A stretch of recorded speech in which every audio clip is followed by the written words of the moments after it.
Arizona legislature puts forth a bill that would actually make it a lot harder to sexualize children in public schools. Oh, the Arizona governor, Republican, just vetoed it. I'm Dr. Duke, and this is The Dr. Duke Show.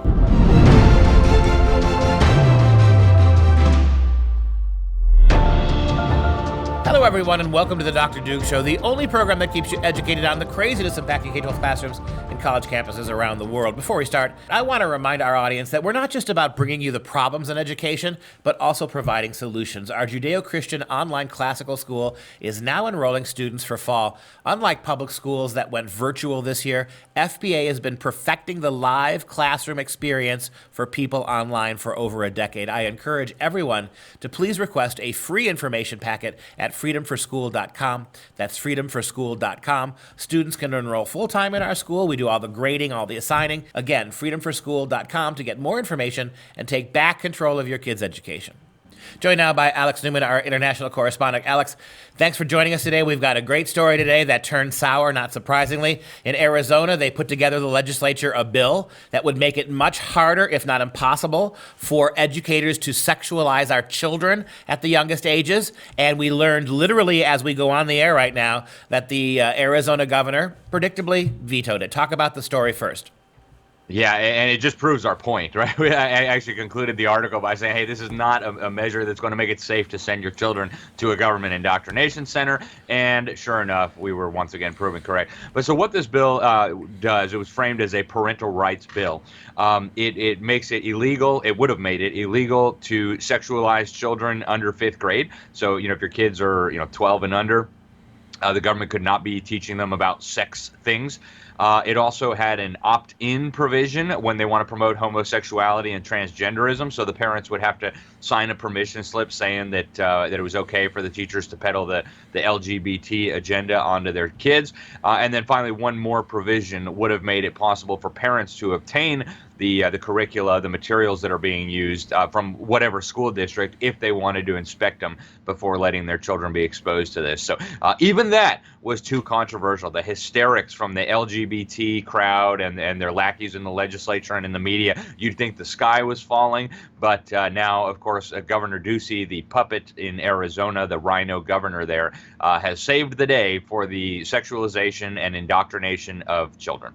Just like in Arkansas, where the Arkansas legislature did something very similar, and of course protect little girls not having to play sports with trans boys, and the governor did the same thing. Rhino governor decided that, you know what, this is too broad, too vague. We also saw that Kristi Noem out in South Dakota, supposed to be a front runner for the presidency, basically shot herself in the foot in her candidacy before it ever got started by doing exactly the same thing.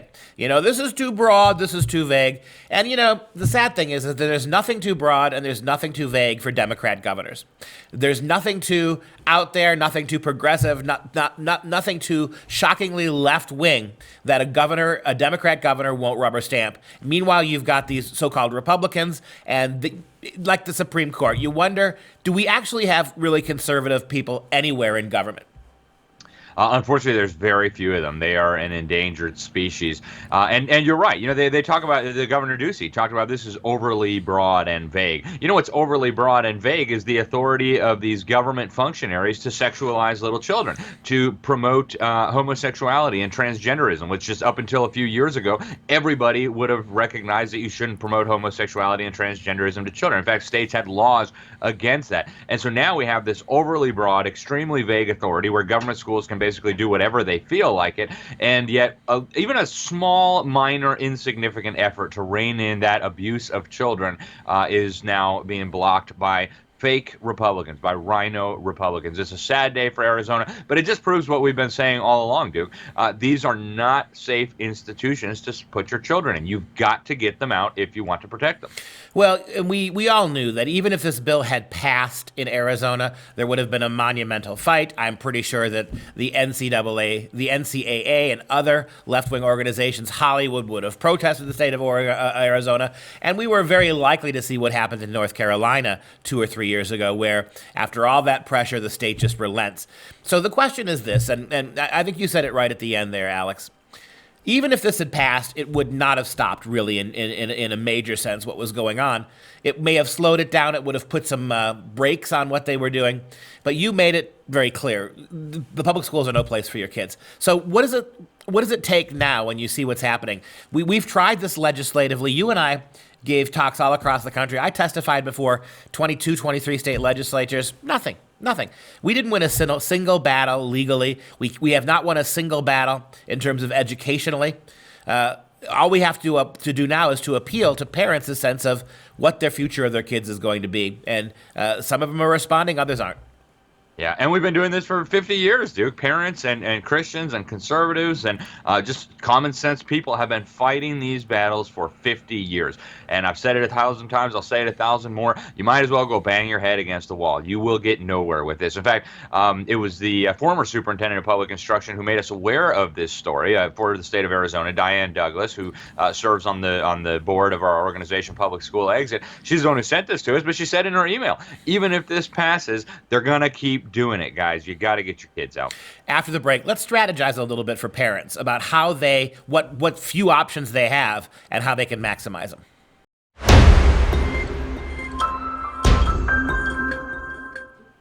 Back with Alex Newman for the Newman Report. Alex, kind of sobering, right? We had a situation in Arizona, we saw it in the first segment, where it looked like the legislature was doing the right thing. They were trying to minimize the ability of educrats to sexualize children. You've got a rhino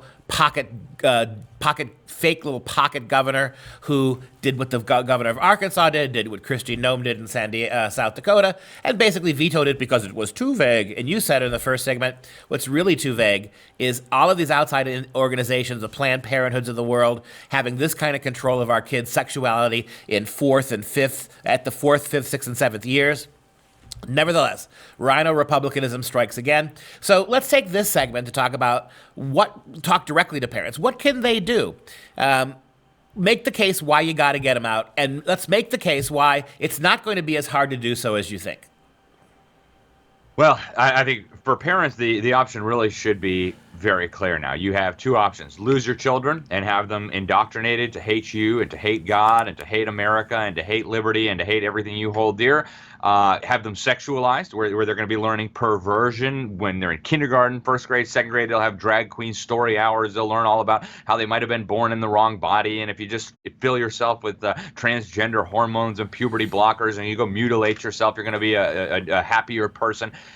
You have the option of being dumbed down. And I mean, you don't have to believe me. The government's data shows our kids in government schools are dumber than a box of rocks. They can't read. They can't do math. They don't know anything about science. They don't know anything about history. So that's option one, right? You have a dumbed down, indoctrinated child who will hate you, who will be miserable, and who will turn against everything that you hold dear. Or the other option, when people say, oh, that's expensive. Yeah, you know what's going to be a lot more expensive is losing your kids. The other option is getting them out of the system and getting them into the safe sanctuary of homeschools, private schools, Christian schools, whatever the case may be.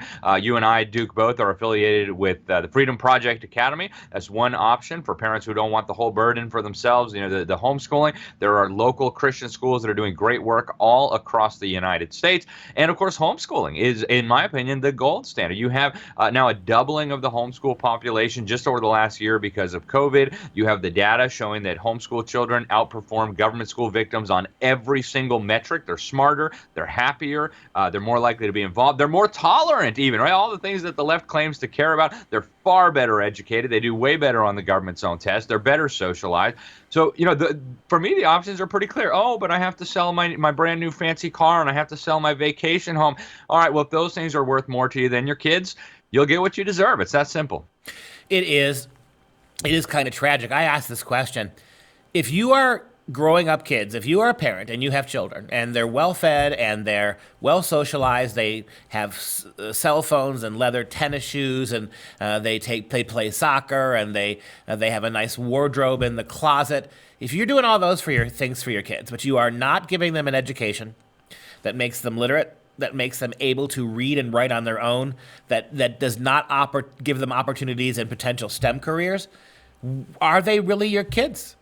I mean, how can we be so focused on giving our kids useful toys, gadgets, making sure that they're up to date on the latest technology, when their ability to look after their own families in the future are highly jeopardized by the fact that they can't become entrepreneurs. They know nothing about the country. They know nothing about the world. All of this radical politics is replacing real knowledge. We have to really get this across to parents. In the end of the day, they're not going to remember this kind of stuff. When you're a grandparent and you're in your nursing home, the kids are going to remember most how you prepared them to have a life that was a God-fearing life, a prosperous life. Without that, what do you have? Yeah, and the reality is, Duke, it's almost a moot point because they're not going to have families, many of them. And we see the statistics now. They're not getting married. They're not having children. They're not settling down. And that's the ones who might still physically be capable of having children. The state of Utah, we've got the data from the state of Utah. From 2015 to 2020, the number of children going through a medical transition to transgenderism was up 10,000% in a period of 5 years. These kids will never have children. They're being sterilized. Girls are being injected with testosterone. They're being given puberty blockers. They're chopping off their genitals. So even if they could theoretically have a family to support, as you pointed out, they won't be able to because they'll be dumb as a box of rocks. So folks, parents, you really need to be in prayer about this. You really seriously need to consider it. The implications of this reach far into the future, and you will pay the price. I can almost guarantee it. Alex Newman, the Newman Report. Thanks for your time today.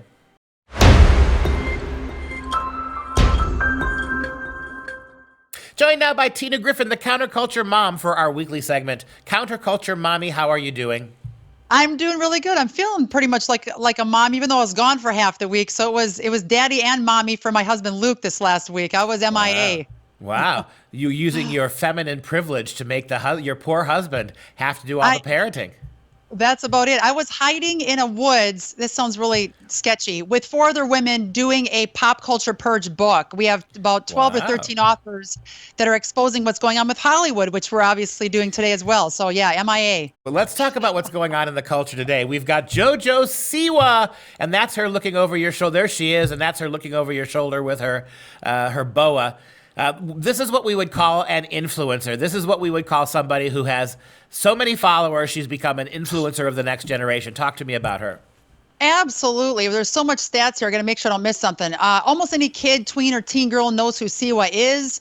She actually has 3.6 billion views on YouTube, 10.8 million followers on Instagram, and 33.4 million followers on TikTok. And let me tell you, big tech is not censoring this chick. She is 17-year-old social media star, entrepreneur who has a $1 billion brand and known for wearing big bows in her hair, like you said, who got her start on the TV show Dance Moms. She's come out very publicly on April 7th in People magazine saying she identifies as pansexual. Now, for those people that are like, what in the world is pansexual? Yes, I thought the same thing. Pansexual is not limited to sexual choice in regard to biological sex, gender, or gender identity. One more to add to the 71 gender choice options on Facebook. She's also in a relationship with Kylie Prue, 18-year-old teen from Florida. The problem is, like you said, millions of teens are following this chick, thinking that this is trendy and hip and cool, and let's find another same-sex person to get involved with sexually. It's very alarming, Dr. Duke. Yeah, let's talk about what you just said, because I think you got to the core of it. It's trendy. We know how everybody in this shallow materialist, increasingly anti-Christian culture of ours, we know how fashion now drives everything. It's not about principle. It's not about ethics. It's not about morality.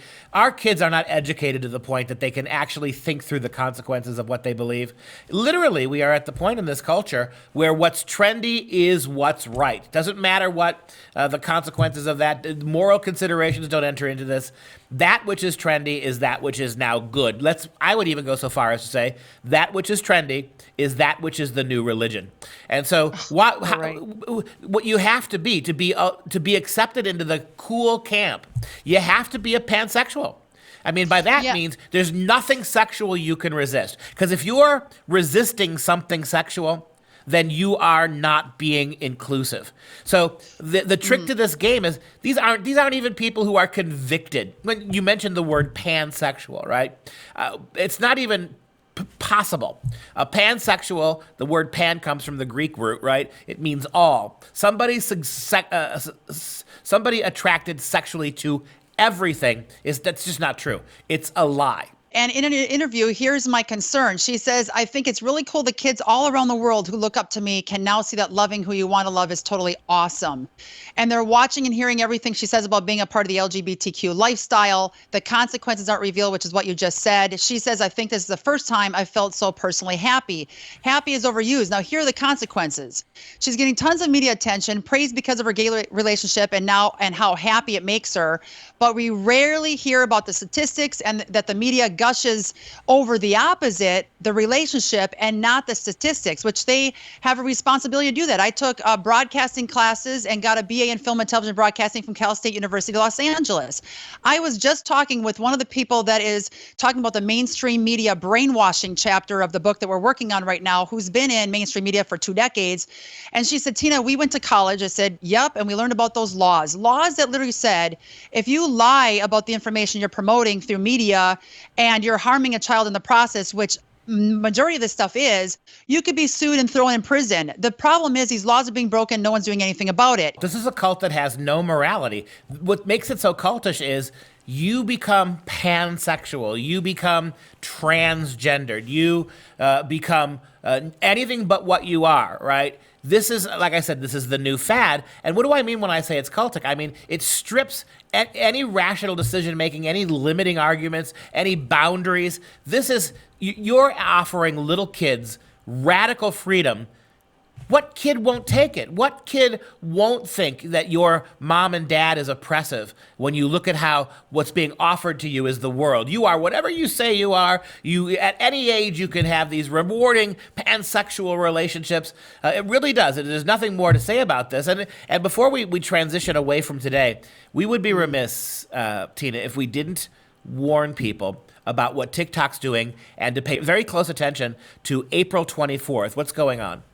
Absolutely. Well, here's the problem. Celebs glamorize pornography, rape, and media. And now we have literally people that are starting this very trendy hashtag, whatever movement you want to call it, for National Rape Day on April 24th. You read that correctly. So sometimes it's like, do we report this story? Is it really going to happen? But now my phone is blowing up with people sending me videos saying that women, young girls even, are being threatened by people on TikTok saying that they know where they live, they're going to come after them, and they're going to rape them on April 24th.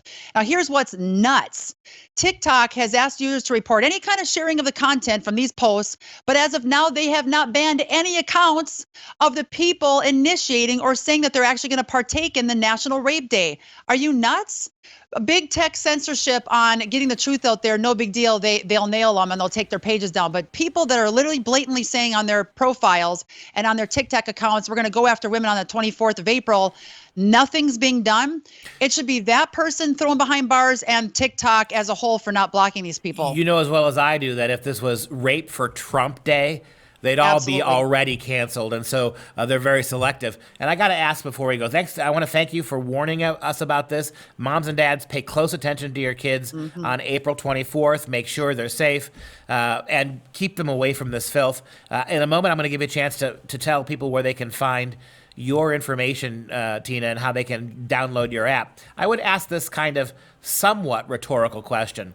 If you're a pansexual like JoJo Siwa is, does that mean that you also embrace the warped sexuality of people who want to rape girls for sexual pleasure on the 24th of April? Is that, because pan means all. Does that mean you're all for that too, JoJo?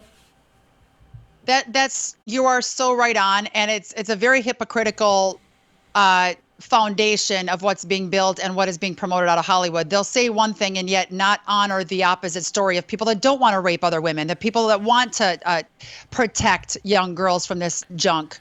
Well, we know the truth. We know who wins in the end. And what I'd like to wrap up with, parents, please alert us. We have a Counterculture Mom app. We have a team of 24 people on there writing content daily and sending out notifications. This is a must. You must have it. And get premium when you download the app.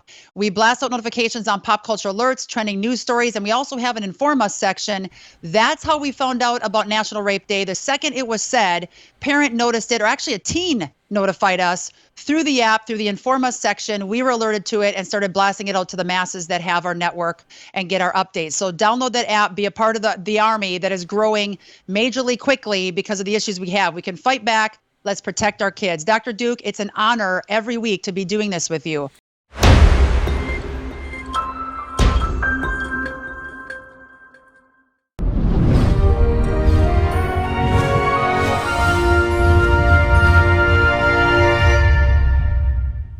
And it's time for some real education. This week's theme is Jonathan Swift's Gulliver's Travels.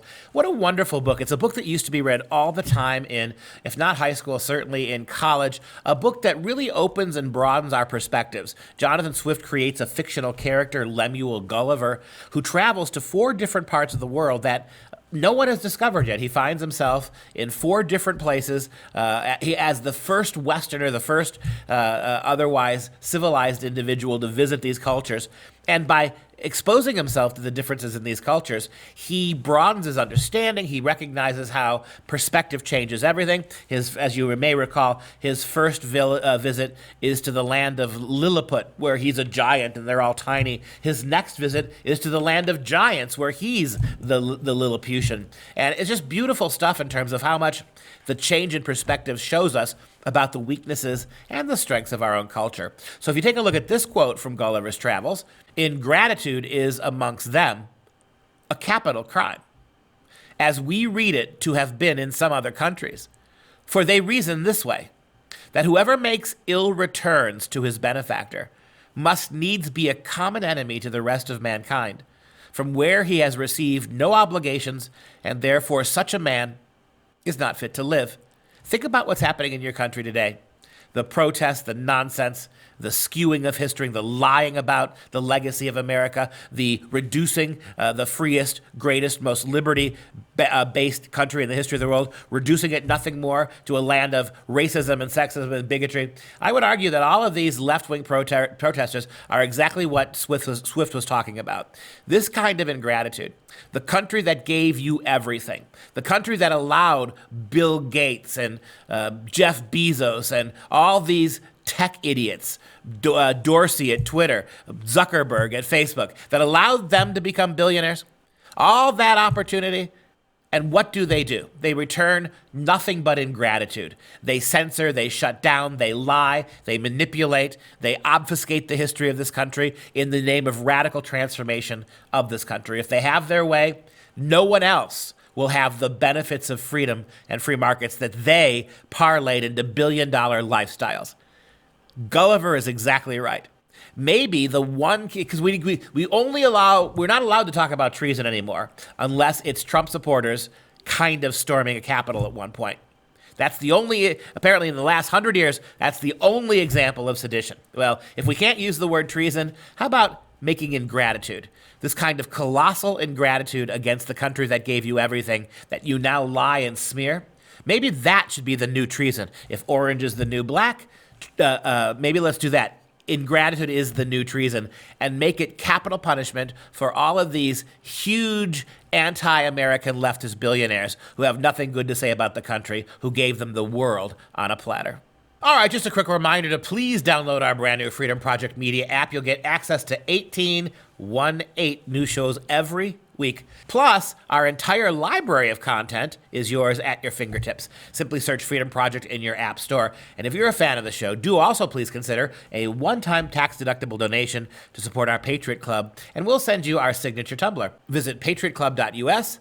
That's patriotclub.us. Now, we take our customary moment to show some love to our Patriot Club members. Today, we'd like to give a shout out to Gary from Laverne, California. Is there a La Shirley as well as a Laverne? California, thanks for supporting us. We're going to do it. Schlemiel, Schlemazel, Hassenbeck Incorporated. Big shout out. And that's going to do it for this show. For Freedom Project, I'm Duke. Until next time, stay mucho educated, mon ami.